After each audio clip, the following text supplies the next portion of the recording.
Hey, Broadway youth, I hope you all are doing well. I have a quick encouragement for you today, as well as a challenge for all of us. Each and every one of us can relate to the idea of trying to move past a bad habit. At some point in your life, you realize that a behavior or a pattern is just simply unhelpful, and you decide that you want to move past it. And what I want to suggest today is that it's just as important to work on building new good habits as it is kicking old bad habits. We don't just want to throw out the old, we also want to move in the new. And when the two happen together, it's really powerful. So in my car, I've got this phone charger and it sits up on my dashboard. I can get my Google Maps up there and it keeps the thing charging while I'm driving. It's super helpful until a few weeks ago when I started turning corners. The connection to the vent, I guess, started breaking away from the rest of it, and it would just launch off and smash my phone onto the floor. And I remember the first time it happened, I'm like, that's weird. Maybe I took that corner too fast. Got to keep an eye on that. Eventually when I get to my destination, park, put the thing back together, decide to try it again later. And sure enough, it starts happening more and more and more until one day I'm turning a corner and it flies off and slams my phone face down into the console and slides under my feet where the pedals are. And now I'm worried about having an issue hitting the gas or the brake. So I pull over, put the car in park, check to see if my phone's smashed. And luckily it wasn't. But I realized at that point that this phone charger was just not going to work anymore. So I tore the other half of it off the dashboard, threw it on the floor, took the other half off my phone, threw it on the floor.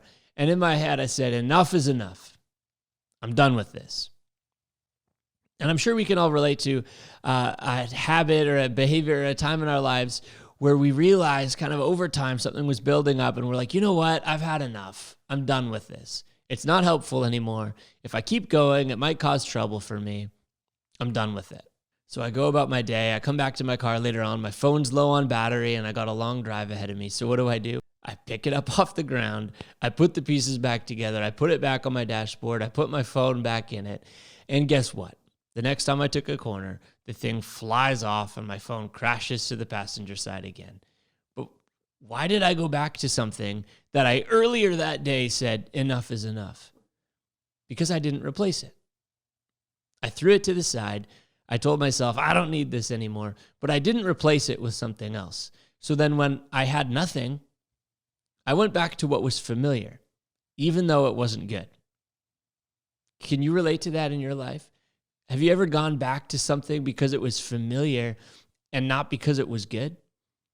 We have a tendency to go back to things that are familiar to us, even when they're not helpful. And that's one of the reasons that replacing a bad habit with a new good habit is really important, because if we don't replace a gap in our lives with something else, it's very, very likely we'll go back to what we used to have to fill the space. All throughout Jesus' life and teaching in the Gospels, we see him not only call people away from unhealthy patterns, but to healthy patterns. He actually gives people a calling, and it's a really empowering thing that he did. He invites people to something better, and he does that for you and I as well, which leads me to a really simple tool that's been very helpful to me that I want to pass on to you, and hopefully you'll find it valuable in your life as well.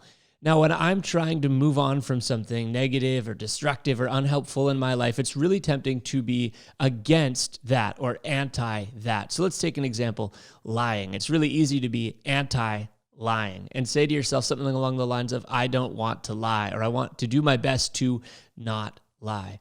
But what I want to offer as a suggestion today is, instead of being against something, instead of being anti one thing, be pro another, be for something else. Decide what you want more than the thing you want to move away from and focus on that. So instead of being anti-lying, be pro-truth. Instead of focusing your energy on trying not to lie, you can focus your energy on trying to bring as much truth as you can. Not only is it more positive, not only is it more of an invitation, it gives you something that you can proactively do, because it's really, really hard to not do something. Even psychologically, it's proven that when we think about not doing something, we're more likely to do it than if we weren't thinking about it at all. Anytime we want to move away from something, we will be more successful if we're moving towards something else. So here's a few examples. Instead of being anti-gossip, we can be pro-encouragement. Instead of being, anti-wasting money, we can be pro-saving money.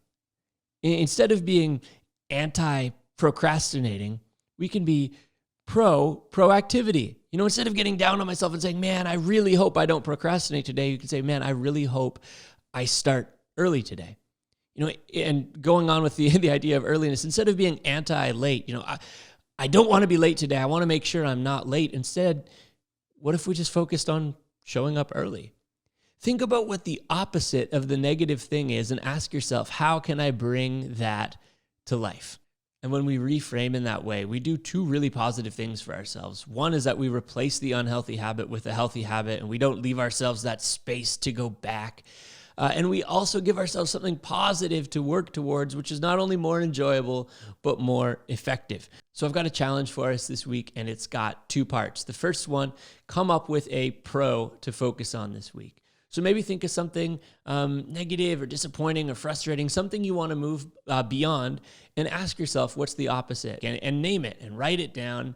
Come up with something. And then the second thing, almost all unhealthy habits come with this aspect of them, this side that gives them a little bit more power, where we want to keep it to ourselves. And instead of being anti-isolation in this way, I want us to be pro-openness. I want us to be pro-vulnerability. So the second part of this challenge is tell somebody what you chose and why. Someone you trust. Could be a youth leader, it could be a friend, it could be a teacher or a parent or a sibling, a mentor, whoever it is. Find someone that you trust and let them know what it is you're working on this week. So I will go first. One thing that can be negative sometimes is I feel like I can talk too much and make too many conversations about myself. So the other side of that is I want to be a good listener.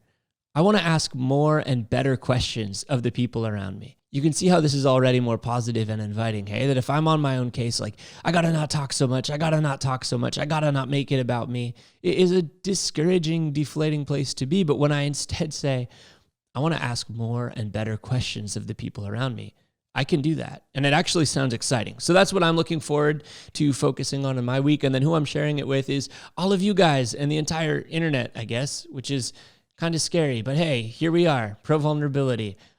Let's do it, guys. Have a great week. I'm praying for you. I miss you a ton. Thanks for spending some time with me today. Take care, guys.